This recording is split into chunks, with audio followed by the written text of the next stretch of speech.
Bueno, pues muy buenas tardes. Bienvenidos a este acto de presentación del 7º volumen de Medicina en Español, que hoy vamos a presentar en este salón de actos del Instituto Cervantes. Y me gustaría empezar dando la palabra a la secretaria general del Instituto Cervantes, Carmen Noguero, y al director del área de salud y unidad territorial, Daniel Aparicio. Carmen, cuando quieras.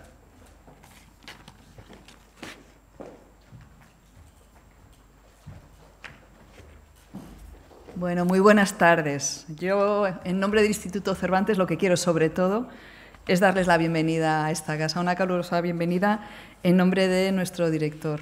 Estamos encantados de acoger la presentación del 7º volumen de la magnífica colección que ya hemos ido repasando aquí, de esta Medicina en Español, que es ya una tradición, como digo, y donde, tal como se menciona en la reseña, ciencia y lengua van de la mano.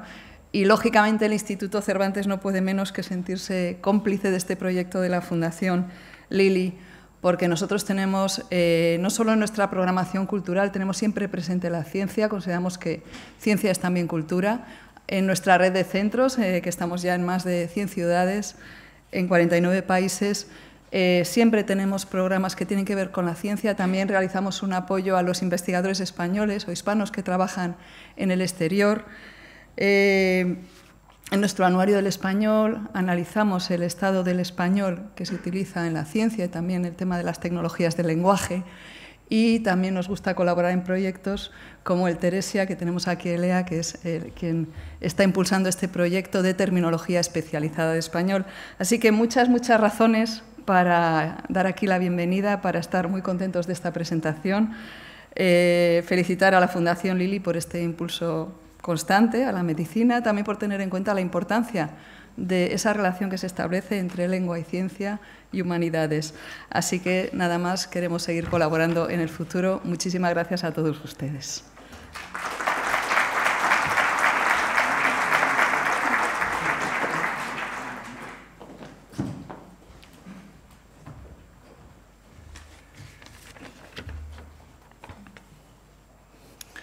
Queridos amigos, buenas tardes. Les confieso que hablar en este acto en particular, en este entorno en particular, intimida. Y no soy precisamente fácil de intimidar. Me he ganado la vida siempre entre palabras desde que empecé a trabajar, pero este es un evento especial en un lugar especial para todos los que tenemos relación con la palabra, con las palabras. Y además agradezco humildemente el honor que me prestáis, invitándome a participar. La tecnología más potente desarrollada por el hombre es la palabra. En ella, por ejemplo, reposa el potencial y la promesa de la inteligencia artificial. Medicina en Español es una verdadera cátedra de filología, pero también es un laboratorio científico donde nuestro querido Fernando Navarro pone a prueba las hipótesis para encontrar la verdad. Su amor por la palabra, por el lenguaje, encierra la curiosidad del hombre sabio que sale a redescubrir cada día el mundo y disfruta con cada paso. Para Fernando bien podría, pero Fernando bien podría reservar este disfrute para sí mismo, cultivarlo como un estímulo privado. Sin embargo, lo comparte con todos nosotros, nos hace partícipes. Su amor por la palabra le lleva a compartir su gozo con los demás. De nuevo, el signo inequívoco de la mente de un hombre sabio en acción, porque la palabra y no el rostro es el verdadero espejo del alma y también el principio motor. Sin ella, sin la palabra, ni los genes nos diferenciarían de otros mamíferos. En el lenguaje médico, además, la palabra se sirve de la precisión para aligerar miedos, para orientar decisiones y trazar mapas de actuación. La palabra médica manuscrita es mejorable, sobre todo en las recetas, ya lo saben todos ustedes, pero el grado de exactitud, de precisión de una historia clínica bien hecha se parece mucho a la argumentación matemática de un maestro en la disciplina. Y esto, queridos amigos, es un tesoro que debemos preservar y me parece de justicia agradecer a la Fundación Lili su apoyo a esta obra. En Diario Médico, además, tenemos la suerte de disfrutar de Fernando y de su amor por la palabra y, siguiendo su ejemplo, lo compartimos con nuestra audiencia. Para mí, como director, es una expresión de la responsabilidad que tengo con mis lectores, ofrecerles la información de mayor valor, en su mejor versión, para que puedan tomar decisiones en libertad y con más conocimiento. Y para terminar, permítanme robar unas palabras de José Martí que ilustran mucho mejor que las mías el valor de Fernando Navarro y su medicina en español. Escribir no es cosa de azar, que sale hecha de la comezón de la mano, sino arte que quiere a la vez martillo de herrero y buril de joyería. No se ha de escribir para hacer muestra de sí y abanicar como el pavón la enorme cola, sino para el bien del prójimo, y poner fuera de los labios, como un depósito que se entrega, lo que la naturaleza ha puesto del lado adentro de ellos. Muchas gracias.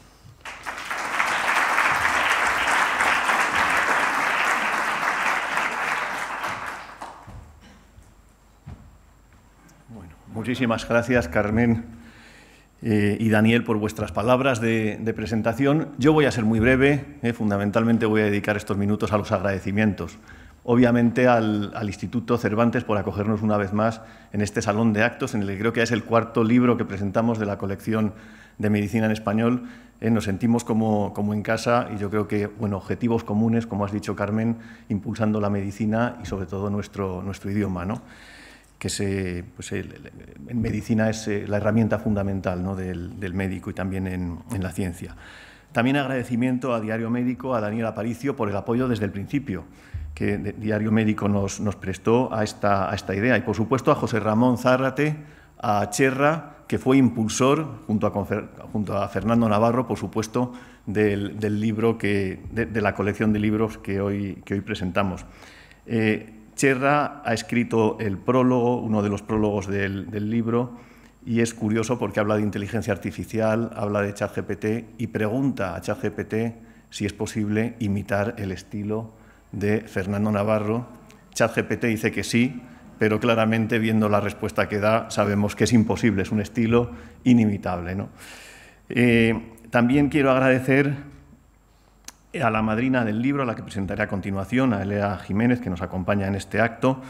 Por supuesto, al autor, ¿no?, a Fernando Navarro. Fernando, mil gracias, porque yo creo que todos disfrutamos y esperamos este momento. Es quizá una de las tardes pues para nosotros más importantes en la Fundación, de las que generan más expectativas. Todos queremos tener el libro, queremos leer el próximo libro de medicina en español, y no solo porque sea un libro útil, ¿no?, para médicos, para traductores, documentalistas, sino sobre todo por lo bien que lo pasamos, lo divertido que es, ¿no?, lo que aprendemos con todos estos capítulos y estas reseñas que hace sobre el lenguaje médico.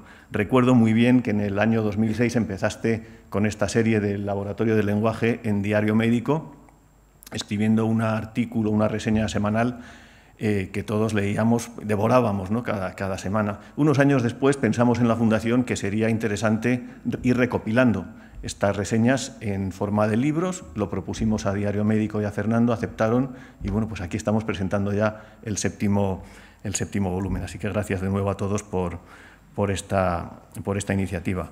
Quiero agradecer también a la secretaria general de Investigación, Eva Ortega, que nos acompaña y que clausurará el acto. Y paso ya a presentar a la madrina del libro. Como saben, siempre tenemos alguna madrina o padrino para el libro, y en este caso es Elea Jiménez, a la que voy a presentar todo lo brevemente que pueda, porque su currículum es muy extenso y es complicado resumir, ¿no? Pero bueno, Elea Jiménez Toledo es doctora en documentación por la Universidad Carlos III de Madrid, científica titular del Consejo Superior de Investigaciones Científicas, donde dirige el grupo de investigación sobre el libro académico ILIA. Entre 2020 y 2022 ha sido directora del Centro de Ciencias Humanas y Sociales del CSIC. Desde el inicio de su carrera, sus investigaciones y colaboraciones se han centrado en la calidad de la edición científica y la vinculación de las publicaciones científicas con los procesos de evaluación académica, especialmente en las humanidades y en las ciencias sociales. Actualmente preside el Comité Científico de la Infraestructura Europea Óperas, un proyecto europeo para promover el conocimiento en abierto sobre humanidades y ciencias sociales. También coordina la plataforma temática interdisciplinar Es Ciencia del CSIC, cuyo objetivo es impulsar la calidad, la visibilidad, la descubribilidad y el reconocimiento de los contenidos científicos en español. Es comisionada de la Secretaría General Iberoamericana para Asuntos de Comunicación Científica Iberoamericana, miembro del Comité Asesor de The Conversation, del Consejo de Redacción de Revista de Occidente y además forma parte del Consejo Científico de la Fundación Lilly, tenemos esa suerte, y por tercer año consecutivo es codirectora de la Jornada MEDES, que se celebra anualmente en el marco de los cursos de verano de la Universidad Complutense de Madrid, al cual pues, les invito si están interesados en este tema de la medicina y el español. En los últimos años son objeto de atención prioritaria en su investigación temas tan relevantes como la transformación digital de las ediciones académicas, la transición hacia el acceso abierto, el multilingüismo en la comunicación científica y el procesamiento del lenguaje natural aplicados a libros académicos. Coordina el proyecto de investigación Cartografía de la Edición Académica Iberoamericana y codirige el proyecto Academic Publishers, Registro Internacional de Editoriales Académicas, reflejo de la bibliodiversidad y el multilingüismo en la comunicación científica. Y en la actualidad coordina la propuesta de Teresia, un portal de acceso a terminologías en español y servicio de inteligencia artificial, que, por cierto, aprovecho para darle la enhorabuena por el premio que recibiste el viernes pasado justo en el Senado como coordinadora de este proyecto, en el que también participa el Instituto Cervantes, a quien también felicito por esta iniciativa y por el premio. Elea es autora y promotora del Sistema Público de Indicadores para Editoriales Académicas Scholarly Publishers Indicators, cuyo objetivo es promover y facilitar un reconocimiento adecuado de los libros de investigación en los sistemas de evaluación, especialmente de aquellos publicados sobre temas locales, con impacto social en las comunidades cercanas y escritos por esas razones en los idiomas de cada país y no en inglés. Y ya finalizo, no les cuento más, tiene más cosas, pero me quedo aquí. Es autora de un increíble y magnífico prólogo de esta 7ª entrega de Medicina en Español. Les recomiendo el libro, pero los prólogos, como les digo, pues están al mismo nivel que el libro y disfrutarán con ello. Así que, por mi parte, nada más, y ya doy paso a Elea, madrina del libro, para que presente al protagonista, Fernando Navarro. Muchas gracias.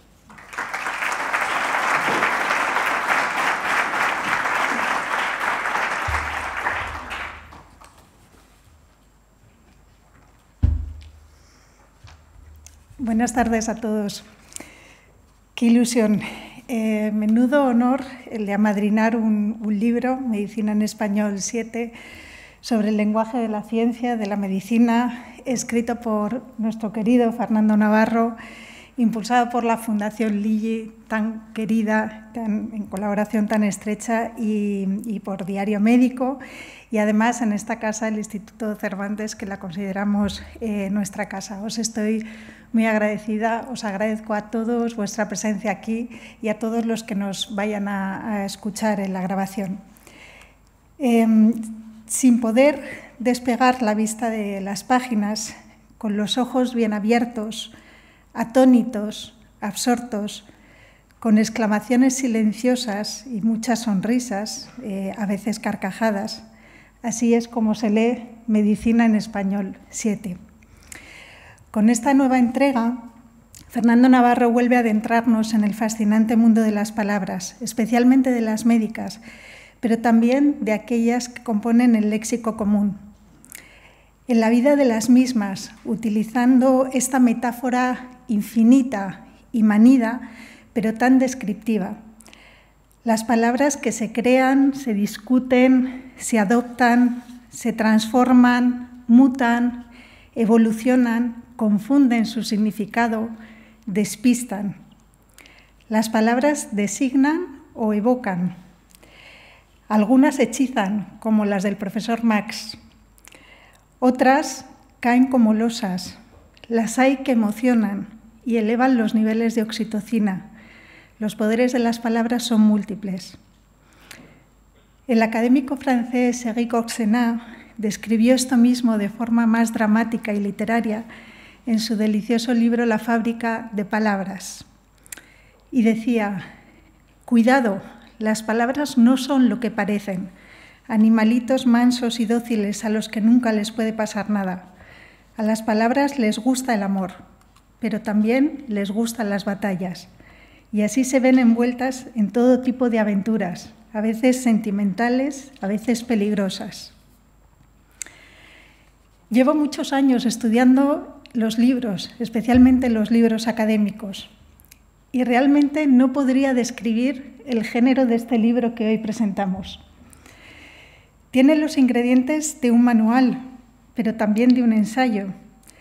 Es una oda al lenguaje, pero también un diccionario o incluso un tesauro por las relaciones entre los términos que establece, o una etimología. Podría parecer un libro para la práctica profesional de la traducción, del periodismo o de la medicina, y lo es. Pero en última instancia, cuando se leen las últimas líneas y se cierra el libro y se escucha ese crujido placentero cuando se acaba un libro, hay un destilado esencial. Un alegato elegante y documentado por el cuidado de las palabras, que además de ser una preciosa tarea, es el cuidado de nuestro idioma, nuestra cultura, nuestra ciencia, de nosotros como seres humanos. Partiendo de las palabras, su significado, su trayectoria, sus traducciones, Fernando logra no solo concienciar sobre el buen uso del lenguaje y la necesidad de proteger nuestro idioma en la medicina y en la ciencia, sino que también logra sensibilizar sobre el delicado y relevante trabajo de los traductores y lo reivindica. Consigue mostrar la esencia de la tercera cultura. Aquí convergen naturalmente las humanidades, la medicina y el arte. Y consigue también hacer una extraordinaria divulgación sobre terminología. Y es esta una loable tarea y muy necesaria. Creo que no me equivoco si digo que la terminología no es la disciplina académica más popular o más reconocida, que es una línea de trabajo bastante invisible o que pasa desapercibida para el conjunto de la sociedad. Y sin embargo, las palabras y los tecnicismos no son una excepción, están en nuestro día a día, nos afectan de muy distintas formas. Fernando Navarro reflexiona sobre el poder del lenguaje, un tema apasionante que trató con detenimiento el periodista Alex Grigelmo en su obra La seducción de las palabras. Y en Medicina en Español también se trata de las palabras cargadas de ideología, valores o intenciones. Y nos lleva a un tema crucial, cómo la designación de las cosas afecta a la vida de las personas y, por tanto, cómo son de importantes las palabras, también para la convivencia social. Lo hemos visto recientemente en el debate previo a la reforma del artículo 49 de la Constitución para sustituir el término disminuido por persona con discapacidad, o el referido a lawfare o la judicialización política. Son solamente algunos ejemplos de cómo la terminología importa. Y en este libro, al referirse al autismo y a cómo los autistas perciben su diferencia, no su enfermedad, el autor propone el término neurotípico para designarles por el importante cambio de punto de vista que implica. Y es que al cuidar de las palabras, cuidamos de nosotros y cuidamos de nuestro pensamiento. Recordemos, además, creo que es importante subrayarlo, que la Unión Europea traduce toda su legislación a 24 lenguas europeas, no solo como un gesto de respeto a la diversidad lingüística, al multilingüismo, sino también como mecanismo para garantizar la seguridad jurídica de los ciudadanos europeos. Al igual que en el resto de entregas de Medicina en Español, el autor se adentra en la etimología de las palabras en la sección de dónde viene. También explora la incierta vida de los vocablos, apareciendo, desapareciendo, transformándose en esa sección denominada muy expresivamente lengua viva. Nos habla de antropónimos sorprendentes, revisando cautivadoras biografías de personajes que dieron nombres a enfermedades o productos muy conocidos para nosotros, como la enfermedad de Chagas, por ejemplo, o la papilla de cereales Nestlé. Siempre nos sorprendes, Fernando, siempre. Se dedica también a las dudas razonables sobre el uso del lenguaje, no estrictamente médico. Y, por ejemplo, la diatriba entre español o castellano es tratada detalladamente aportando luz a vocablos que normalmente nos hacen titubear en función de los entornos en los que estemos hablando. Pero también aborda dilemas muy actuales como ¿qué hacemos con tuitear si ha desaparecido Twitter? ¿Tuiteamos o tuiteamos en X? Esta es una cuestión que queda en el aire porque yo creo que ahí, Fernando, eres consciente de que muchas veces no hay reglas y no hay normas para adivinar la deriva que tomarán las palabras, sino que la propia vida y la propia dinámica establecerá un uso asentado para ello, ¿no? En este volumen también se dedica, y yo creo que es una particularidad de esta entrega, se dedica bastante atención a la inteligencia artificial y a lo que supone ya para el lenguaje. El autor pone algunos ejemplos de las capacidades de ChatGPT para clarificar el lenguaje, es decir, para hacer claro aquello que procede de ideas o de textos complejos, ese es el concepto de lenguaje claro, pero también para generar resúmenes automáticos o convertirse en autor de artículos. Es este un campo en el que vamos a asistir a muchos desarrollos, precisamente en el campo de la terminología, donde estamos trabajando ahora, como mencionaba la Secretaria General del Cervantes, como ha mencionado José Antonio Sacristán. Estamos trabajando con técnicas de procesamiento del lenguaje natural e inteligencia artificial para extraer neología de grandes corpus de literatura científica en español. Y aprovecho para saludar aquí a Lupe, que es una de las referentes en lingüística computacional y de la que hemos aprendido todos. En este proyecto estamos trabajando 7 instituciones distintas y lo estamos desarrollando gracias a la financiación de la Secretaría de Estado de Digitalización e Inteligencia Artificial. Y creo que es importante en este momento aprovechar y decir algo acerca del bautismo de Teresia. Teresia se llama así, lo comentábamos antes con Fernando Navarro, en homenaje a la profesora Teresa Cabré, cuyas líneas de investigación en terminología han sido todo un referente para quienes trabajamos en este campo. Volviendo al libro, Fernando cultiva de forma interesantísima la tercera cultura en una sección denominada Medicina y Literatura, que recorre con distintos tipos de piezas y de recursos. Ahí podemos encontrar pequeñas biografías de médicos, una mujer entre ellos, y las obras literarias que produjeron. Encontramos también grandes obras literarias sobre el tratamiento del dolor y de la enfermedad. El uso del lenguaje literario para explicar la ciencia o la medicina, algo asombroso, muy, muy curioso. Y también la reflexión, eso está presente en todas las partes del libro, sobre la responsabilidad colectiva para hacer del español un idioma de ciencia. Dedica el capítulo al bien decir, es decir, a la utilización precisa y clara del lenguaje, y utiliza para ello un número bastante destacado de ejemplos que nos hacen ver hasta qué punto se pueden cuidar el lenguaje, ¿no? Y él lo ejemplifica muy bien. También se refiere en la sección Qué difícil es el inglés al análisis y las curiosidades sobre las equivalencias entre términos médicos del español y del inglés. Y como guinda, cierra el libro con humor y curiosidades 1000 sobre las palabras. Es un mundo verdaderamente inagotable, o lo es para él, que tiene la vista curiosa.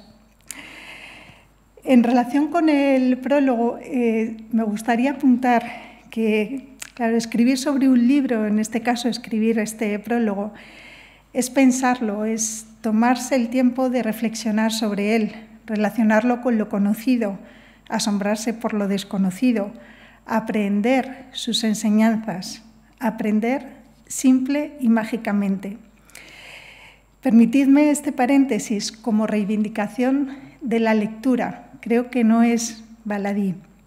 La lectura continuada, concentrada, sin interrupciones, alertas, pitidos o ruidos que nos distraigan. La lectura sosegada. La lectura como acto contestatario en tiempos de informaciones o desinformaciones breves, fragmentarias, rápidas o superficiales. Lecturas de las que te permiten detenerte en un párrafo y pensar sobre él unos minutos. Analizar la idea, pensarla con las claves de antes y con las nuevas, las que te está ofreciendo el libro.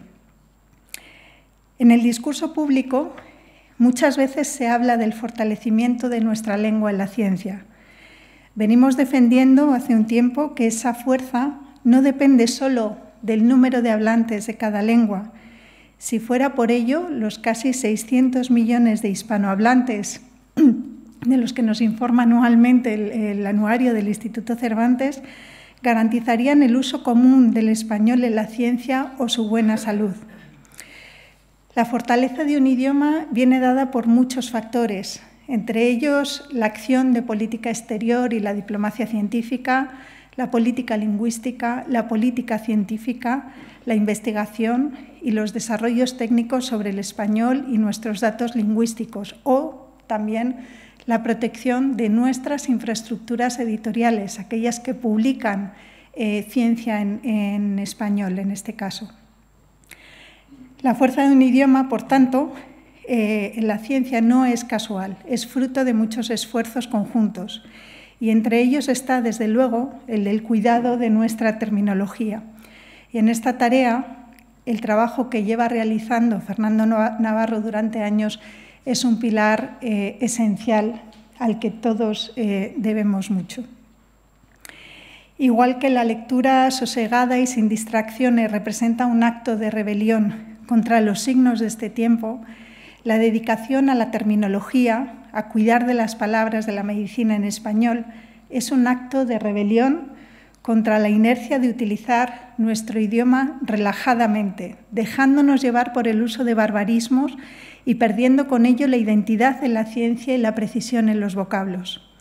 Con su trabajo, Fernando no solamente ayuda a traducir con más precisión, ayuda a mantener robusto el vocabulario de nuestra ciencia, a impulsar su utilización y a defenderlo, frente a la actitud más acomodaticia de seguir funcionando con barbarismos, usualmente anglicismos. Y es esta una preocupación subyacente en toda la obra, en toda la trayectoria de Fernando, diría yo. Apunta el autor que el mejor modo de decir algo en una lengua no siempre consiste en calcar, imitar o remedar el modo de decirlo en la otra. Y se refiere a la impotencia neológica por cómo calcamos términos del inglés al español, perdiendo frescura y capacidad auténtica de generación de neologismos. En el prólogo que he tenido la fortuna de escribir, rememoro una conversación con un ingeniero de la Agencia Espacial Europea, Alejandro Pena Cobian, en la que nos relataba cómo describían en inglés, el idioma internacional de la ciencia que ellos utilizan en la agencia, un comportamiento entre protones, y se refería al término entanglement.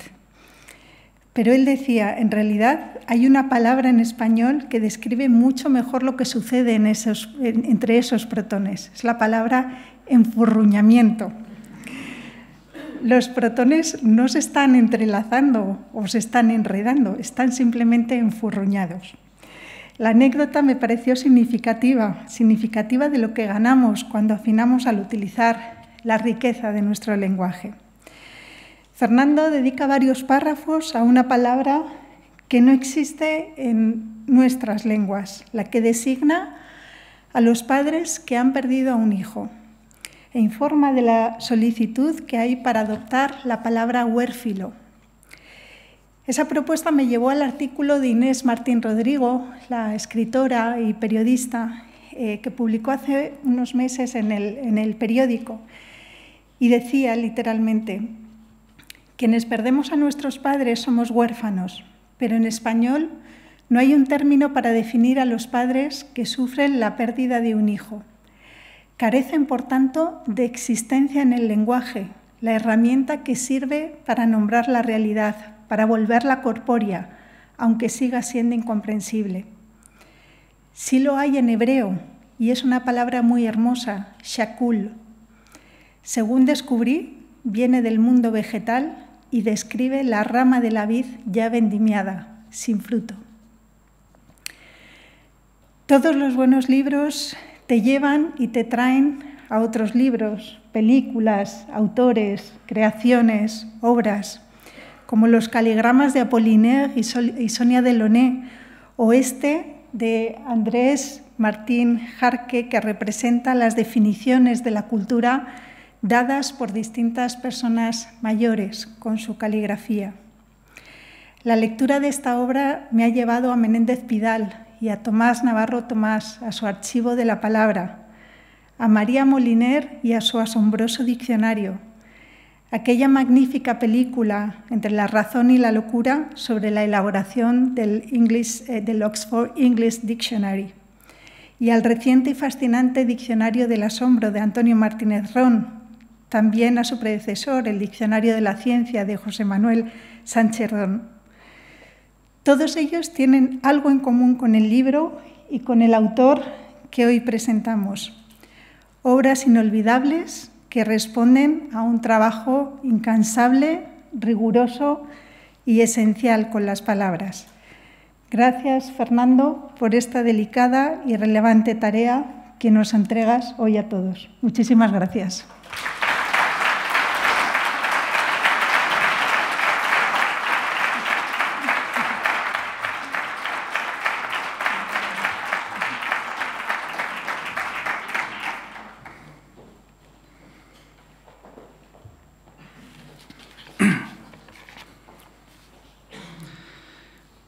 Muy buenas tardes a todos. Este séptimo tomo de Medicina en Español, como los 6 precedentes, bebe directamente del Laboratorio del Lenguaje, la sección ideada por José Ramón Zárate, que desde marzo del 2006 mantiene diario médico sobre etimología, historia, dudas léxicas y gramaticales, literatura, problemas de traducción, chascarrillos médico-lingüísticos y lo que se tercie. Son ya más de 18 años, pues, intentando semana tras semana acercar a los médicos el placer del lenguaje, que es de lo que básicamente trata este libro. La diversidad de los temas abordados es un rasgo destacado de Medicina en Español, desde la sección ¿De dónde viene?, sobre el origen de términos que todo médico conoce y usa a diario, bidé, cosquillas, orina, quirófano, pero que pocos, me parece, sabrían decir con exactitud de dónde vienen. ¿Qué tienen que ver las comadronas con las comadrejas? O el pene, penis, con la penicilina. Qué difícil es el inglés, sobre dificultades de traducción del inglés y los intríngulis de la transferencia de vocablos, expresiones, ideas y conceptos médicos de un idioma a otro, hasta secciones puramente didácticas, como dudas razonables, donde intento dar respuesta a alguna de las incertidumbres y vacilaciones que me plantean los médicos en relación con el uso de nuestro lenguaje especializado. ¿Se dice cociente intelectual o coeficiente intelectual? ¿Moretón o moratón? ¿Es redundante el término menisco de la rodilla? En el capítulo sobre humor y lenguaje, exploro la confluencia entre humor, lenguaje y medicina, convencido de que pensar seriamente el humor es uno de los modos más eficaces de acercarnos a las realidades auténticas. Pasando también, como es habitual en esta colección de libros, por un amplio capítulo literario con obras que pueden abrir al médico nuevas perspectivas para entender su profesión. El médico a palos de Molière, Frankenstein de Mary Shelley, Un médico rural de Kafka, El enfermo de Azorín, El diario de un cuerpo de Daniel Pennac. Como los tomos de Medicina en Español son siempre iguales en su estructura, tengo por costumbre en estas presentaciones usar mi tiempo para destacar algún aspecto concreto. Y en esta ocasión la lección es sencilla, pues me viene marcada por los tiempos convulsos que desde hace año y medio estamos viviendo los profesionales de la lengua. El tomo sexto de Medicina en Español lo presentamos en este mismo salón el 14 de noviembre de 2022. Y en ese momento nadie sospechaba la revolución copernicana que se nos venía encima. Esa primavera habían florecido ya los modelos de inteligencia artificial capaces de generar o crear ilustraciones de alta resolución a partir de descripciones escritas. Por ejemplo, DALL-E, de la empresa californiana OpenAI. Pero apenas 2 semanas después de haber presentado aquí el tomo sexto, el 30 de noviembre de 2022, nuevamente OpenAI deslumbró al mundo con un bot platicador realmente asombroso. ChatGPT o GPT, Gepetto para mí, y no solo por facilitar su pronunciación, también porque el Pinocchio o Pinocho de Carlo Collodi, como ChatGPT, entronca con la larga tradición de humanoides fabricados a partir de materia inanimada, y porque GPT, como Pinocho, es un diablillo que desde el mismo momento de cobrar vida se ríe de su creador y miente o fabula casi tanto como habla. En apenas un par de semanas, este Gepetto causó conmoción entre los profesionales de la lengua, periodistas, traductoras, redactores, profesoras, correctores. Causó conmoción por su capacidad para responder de forma coherente a preguntas complejas y generar textos de escritura impecable, dotados de una naturalidad similihumana. Eso explica que este séptimo tomo de Medicina en Español, a diferencia de todos los anteriores, contenga un extenso capítulo quinto dedicado a la inteligencia artificial generativa. En una encuesta publicada por la revista Nature el pasado mes de septiembre, cuando Gepetto no había cumplido aún su primer año de vida, una tercera parte de los científicos encuestados reconocían servirse de la inteligencia artificial para escribir sus artículos. Hoy son muchos más, desde luego, y a menudo no hace falta ni que lo reconozcan, porque los textos cantan. He aquí un artículo sobre baterías de litio, publicado hace menos de 2 meses por un grupo de científicos chinos en una revista del grupo Elsevier. La primera frase del artículo, primera frase del primer párrafo de la introducción, dice así: por supuesto, aquí tienes una posible introducción para tu tema, las baterías de litio, bla, bla, bla, que es el formato de las respuestas que devuelve Gepetto cuando uno le pide: ¿puedes escribirme el apartado de introducción para un artículo sobre tal o cual tema? Gepetto ha venido para cambiar no solo el modo en que escribimos, también el modo en que abordamos actividades humanas tan complejas como el ejercicio de la medicina. En un artículo publicado en abril de 2023, un grupo de investigadores estadounidenses comparó las respuestas ofrecidas por médicos de carne y hueso en una red social de consultas médicas con las que ofrece Gepetto. Seleccionaron de manera aleatoria 195 preguntas planteadas por los usuarios y respondidas por médicos reales en el último trimestre de 2022. Y a finales de diciembre plantearon esas mismas preguntas a Gepetto. Pidieron luego a un grupo integrado por 3 profesionales sanitarios de reconocido prestigio que evaluaran con sendas escalas de 5 puntos las respuestas en cuanto a empatía y en cuanto a calidad de la información proporcionada.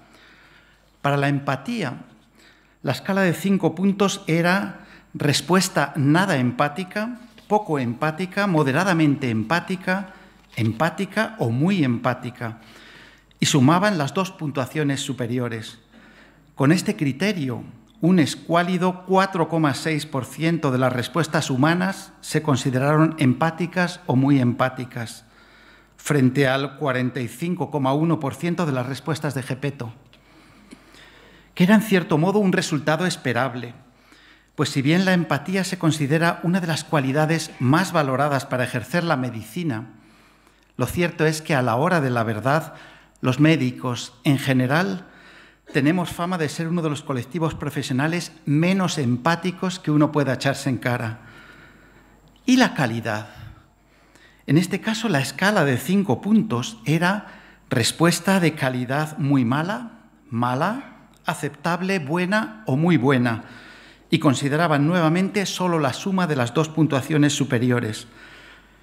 La proporción de respuestas evaluadas como de calidad buena o muy buena fue del 22% para los médicos de carne y hueso y casi 4 veces mayor, 79%, para Gepetto.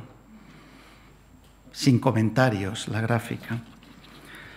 Si esa es la situación en una tarea intelectual sumamente compleja, como es el ejercicio de la medicina, imaginen cómo nos sentimos los traductores, que nos ocupamos de algo tan simple y tan tonto como pasar palabras de una lengua a otra.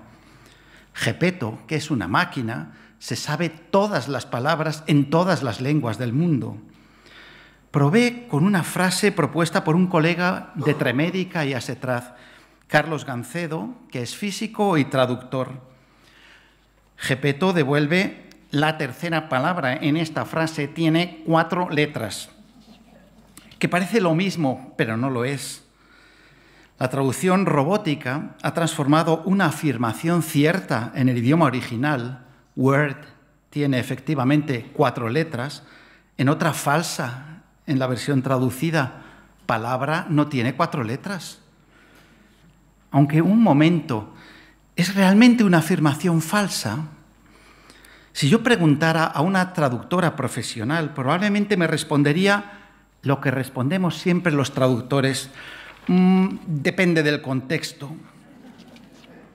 Sí, imaginemos que esta frase no apareciera suelta, como la he puesto yo aquí, sino dentro de un párrafo como este. Weni, widi, wiki. The third word in this sentence has 4 letters.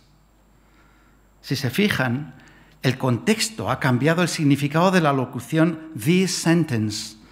Antes, con esta frase, el lector entendía la frase que la contiene. Ahora, en cambio, la locución esta frase se entiende referida a la frase inmediatamente precedente, weni widi wiki o veni vidi vici, con lo que la traducción de Gepetto resultaría ser adecuada y correcta. Pero supongamos que la frase constituye la totalidad del texto. No había otro contexto en ese párrafo. Si la traducción de Gepetto está mal, ¿cuál sería el mejor modo de verterla al español? Tal vez la tercera palabra de esta frase tiene 8 letras.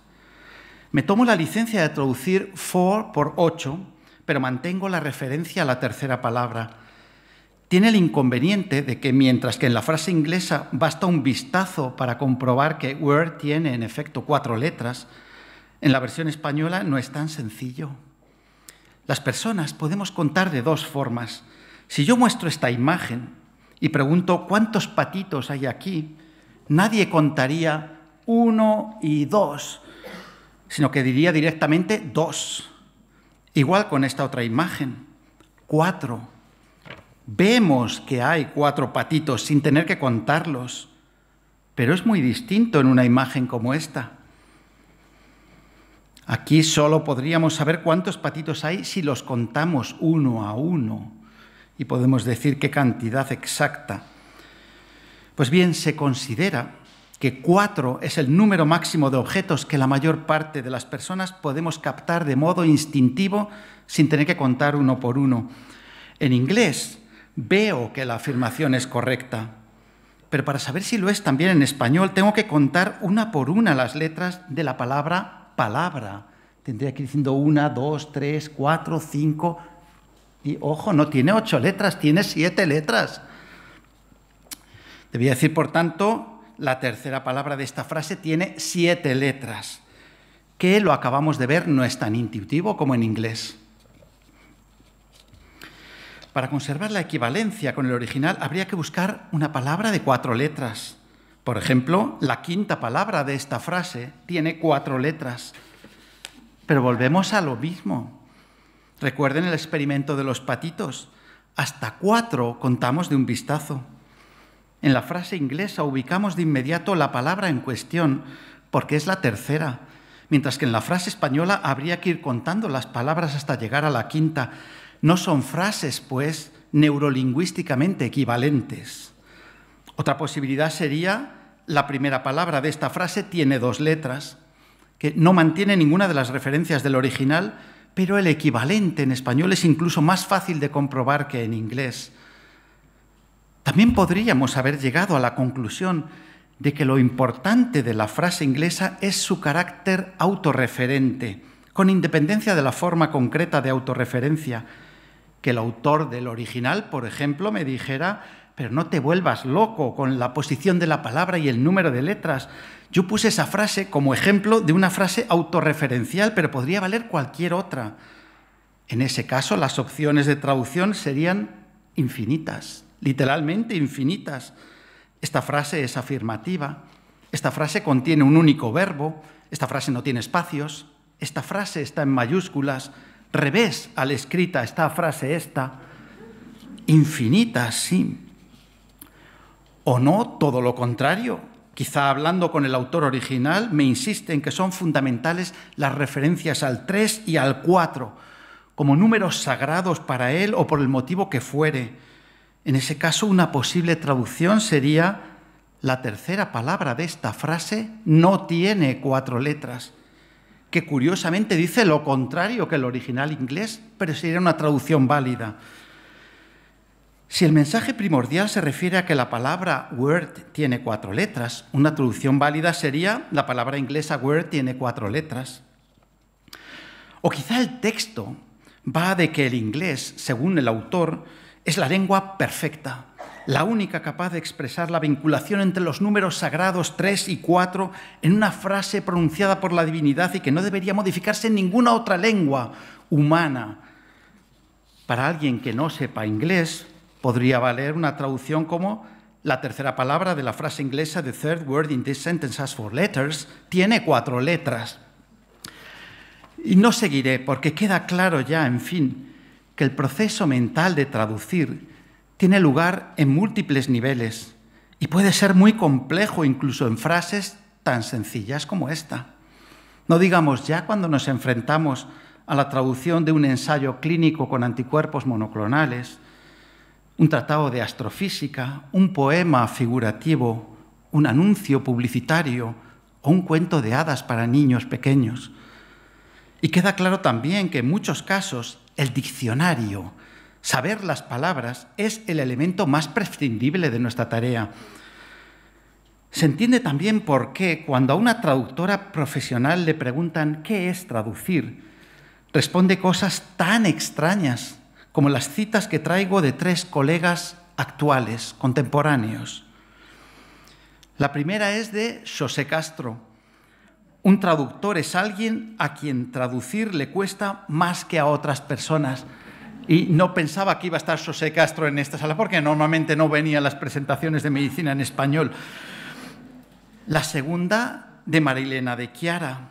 Traducir es atravesar las geografías de la lengua, bañarse en aguas opacas, hurgar en las venas del subsuelo para enfocar el detalle y fotografiar el panorama.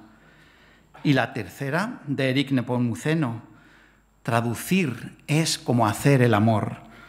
Primero da miedo, luego gran alegría y al terminar se siente uno absolutamente vacío, pero a la vez revivido. La aparición de Gepetto me abría la posibilidad de, por fin, tener un robotito inteligente con quien debatir sobre estas sutilezas de la traducción. Y le dije, pero Gepetto, la tercera palabra de esa frase no tiene 4 letras. En español. Y Gepetto me replica, mis disculpas por el error, la traducción correcta sería: la tercera palabra en esta oración tiene 4 letras. Me ha cambiado frase por oración. Y me demuestra qué es Gepetto exactamente. Es un modelo de lenguaje programado para imitar de modo admirable el lenguaje humano natural. Pero no tiene ni idea de lo que está diciendo, ni tiene idea tampoco de lo que le digo yo. Realmente, él entiende, sí, que a mí no me ha gustado su traducción, pero no sabe muy bien por qué. Sin embargo, en esta sala todos entendieron perfectamente eso de los 4 patitos y contar y por qué no tenía 4 letras y que habría que buscar otra solución. Con sus fallos y todo, tengo claro que la inteligencia artificial ha llegado para quedarse. Un ejemplo paradigmático es la autoedición de libros. Se calcula que este último año se han publicado unos 100.000 libros escritos con inteligencia artificial generativa y Amazon se ha visto obligado a limitar la publicación de obras de un mismo autor a solamente 3 libros al día. R.R. Haywood es uno de los escritores británicos autoeditados de mayor éxito, con 40 libros publicados y cerca de 4 millones de ejemplares vendidos en todo el mundo. Desde este año, todos sus libros incorporan en la portada un marchamo No AI para garantizar que la escritura es 100% humana.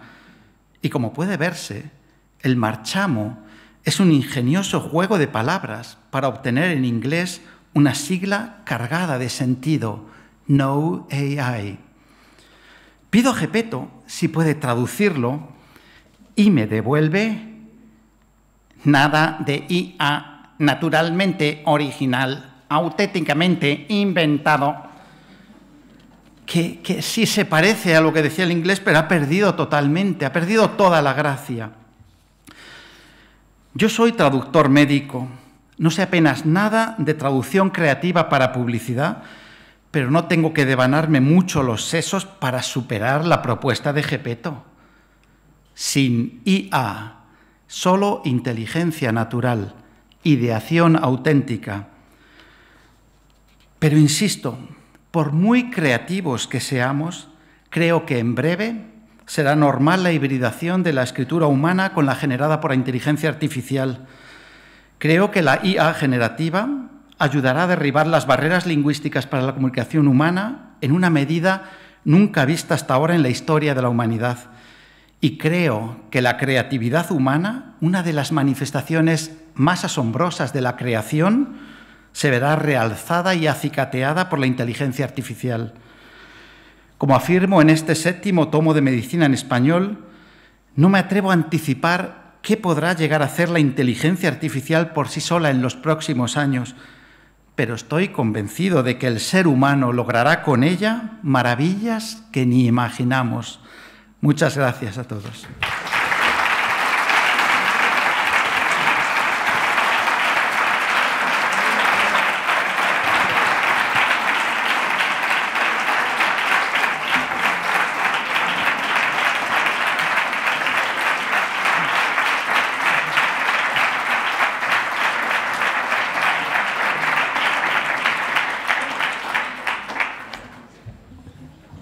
Muy bien, pues muchísimas gracias, Elea y Fernando, por estas maravillosas presentaciones, ¿no?, que nos acabáis de hacer. Nos vamos a llevar el libro, pero yo creo que nos llevamos el libro, ¿no?, y estas 2 conferencias que habéis dado, que bueno, nos vamos impresionados. Merece la pena claramente venir. Yo estoy deseando de la presentación del 8º. Por cierto, hace no recuerdo cuánto, pero quedamos Fernando y yo en que llegaríamos al 10º. Al 10º tenemos que llegar y seguramente ir más allá.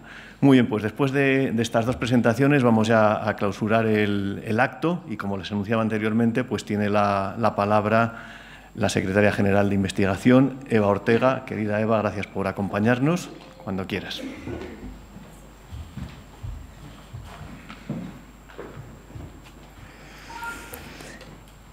Estimada secretaria general del Instituto Cervantes, querida Carmen, estimados directores, aquí veo al menos 2, estimados amigos, veo muchos, y queridos todos.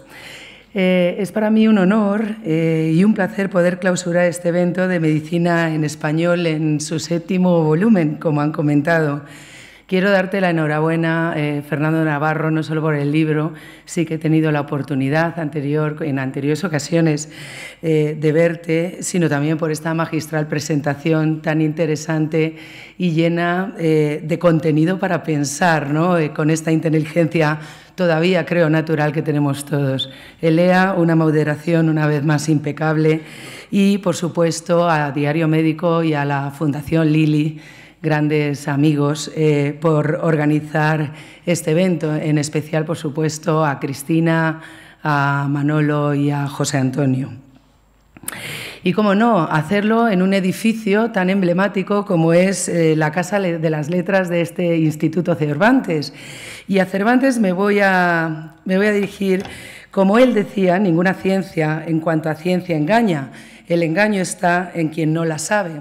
Y bajo esta premisa nace la necesidad, o más bien la obligación, que tiene el investigador de comunicar a la sociedad en su idioma, ¿no? La ciencia en su idioma.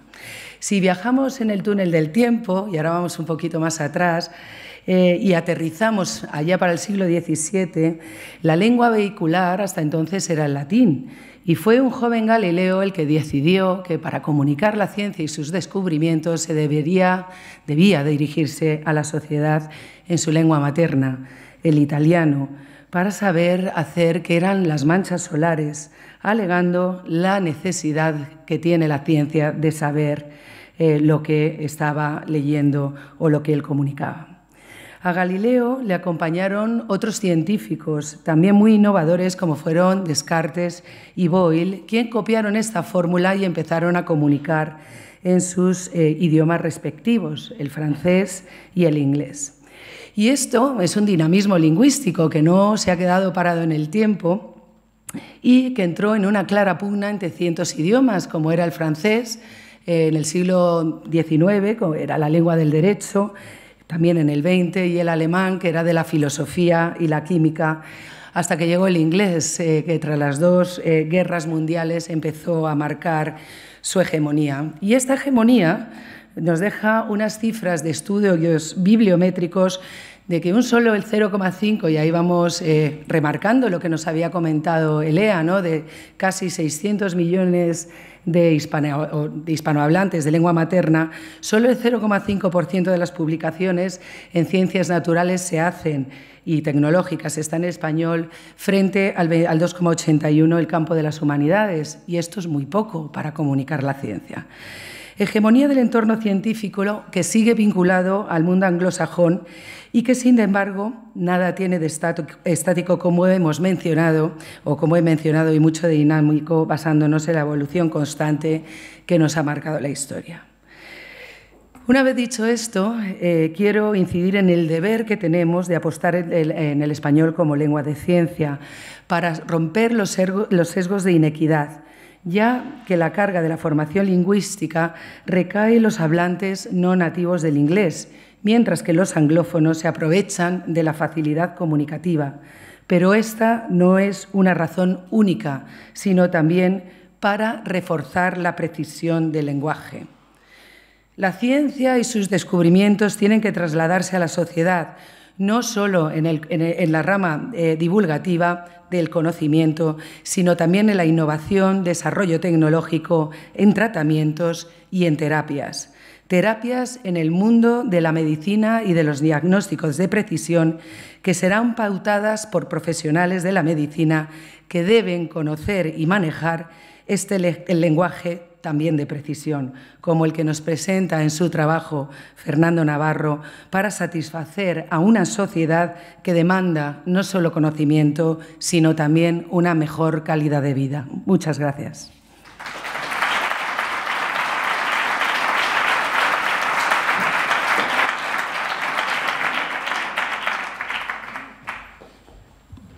Muy bien, pues muchísimas gracias. Con esto damos por clausurado el acto. Les esperamos en la presentación del 8º volumen, dentro de año y medio aproximadamente, y ahora a la salida pues podrán recoger un ejemplar del volumen número 7 y acompañarnos, si así lo desean, a un pequeño cóctel que se servirá y en el que nos acompañará también Fernando Navarro, el autor, con quien podremos seguir charlando. Así que, mil gracias a todos.